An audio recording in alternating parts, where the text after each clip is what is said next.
Hey y'all, and welcome to Politibrawl. My name is Brian, and Senator Eric Schmitt lays out the perfect case for Trump's future Attorney General Pam Bondi and why she is going to be great at uprooting the corruption in the Department of Justice, all while trying to assuage this fear-mongering MSNBC host. Now, let's dive in. Well, let's talk about Pam Bondi, who we were just talking about, the former Florida Attorney General. Bondi has vowed to, quote, investigate the investigators, to prosecute the prosecutors. A different tone than you have struck, Senator. You've said that the DOJ should be, quote, going back to fighting crime and not settling political scores. How do you square those two different views?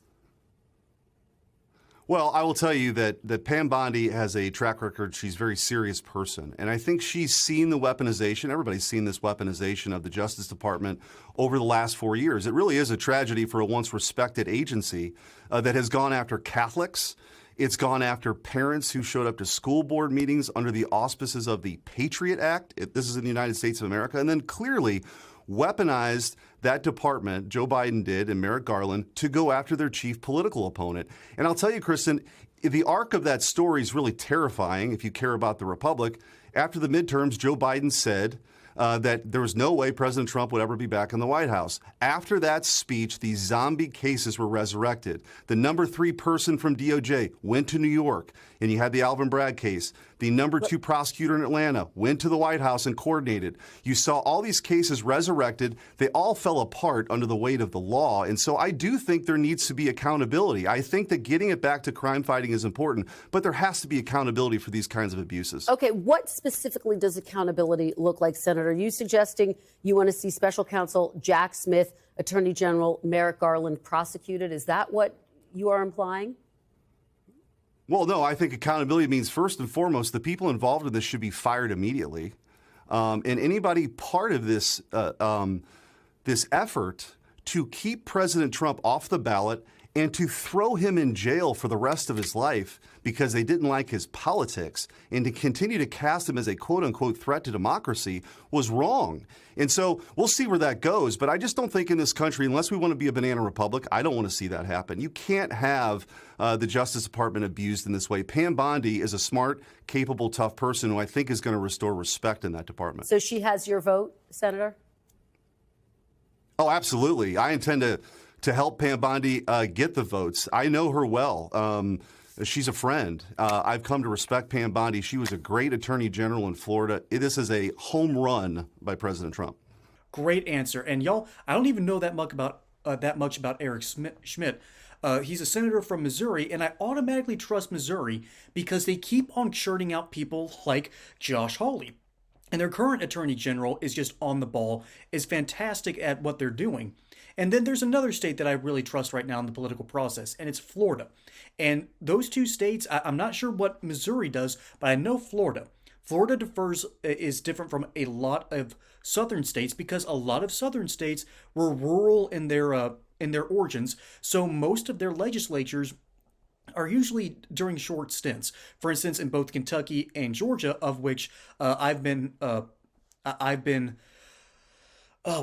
blessed, I think, for lack of a better word, blessed to see their processes go through, and they only last about 3, sometimes 4 months for their legislative sessions. In Kentucky, it's pretty much every other year. Georgia, it's every year. Florida, on the other hand, their legislative sessions is year-round. And that has made them into a southern powerhouse politically because now there are household names, and these are just a few of the in Georgia, you can think of maybe Kelly Loeffler, maybe Doug Collins. You've probably heard of Brian Kemp.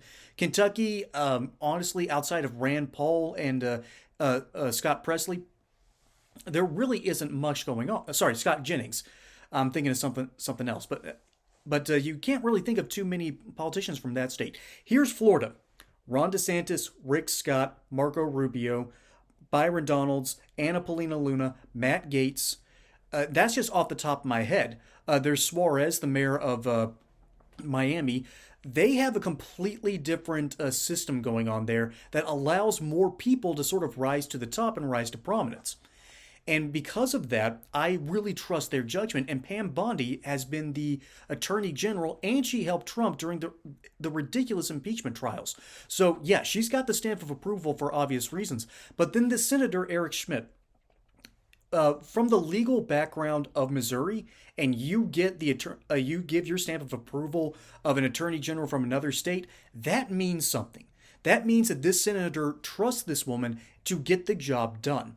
And she also has Pam Bondi also has Trump's stamp of approval, obviously. And so that's going to go a long ways in this new modern coalition of the GOP. And so this MSNBC host, bless her heart, she's doing her best. I think this is Welker. She is trying to do two things at the same time, and it's a tough act. It's, in my opinion, harder to juggle two balls than it is to juggle three. And she's having to juggle two things at the same time. One, she has to put up the front that Democrats and liberal thinking is still in charge, and that they really need to challenge Republicans and make sure that they're not really being a threat to democracy, all while allowing this senator to have his say and fully bring out his ideas. There's been a monumental shift in our media landscape where people are ultimately realizing that you have to let these people inside your clubhouse. You have to let Republicans inside. It's no longer just an echo chamber for rich white liberals. They have to listen to the Republican Party and to their ideas. That's a dangerous thing for these media outlets because MSNBC is not even getting 100,000 people watching them during their peak hours for the target demographic. This news organization is going downhill not just fast, this is about to crater. It's about to become a smoking crater. And there are now open talks of Comcast offloading MSNBC. So you now have MSNBC trying to pivot and allow conservatives to really have their say on their shows. And that has not been a thing for them. They've usually gone to the Republicans who have been sort of kicked out of prom. They got Steele, who was the former head of the entire RNC, I believe. Then you have Paul Ryan, who was going to be the prom queen, but then got what's that movie, Carrie, where she gets that blood dumped on her head, a pig's blood dumped on her head as a prank. Yeah, that's kind of what ended up happening to him. So I don't blame him for being bitter, but come on, Paul. You were still on track to go where you wanted to go, and then you realized that politics was just too much for you now, wasn't it? And that's what MSNBC has had to offer for so long. Well, now we have conservatives have a seat at the table. They now have an attorney general who's probably going to get all 53 senator votes. And if not, well, the new vice president's going to say, yeah, we kind of like what she's going to do. She's in.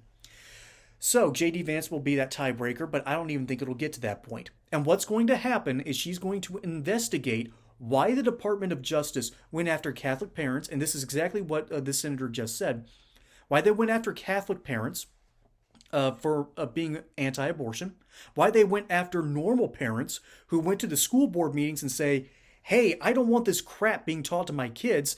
Also, why is this transgender boy being protected by you even though he assaulted my daughter in the girls' bathroom?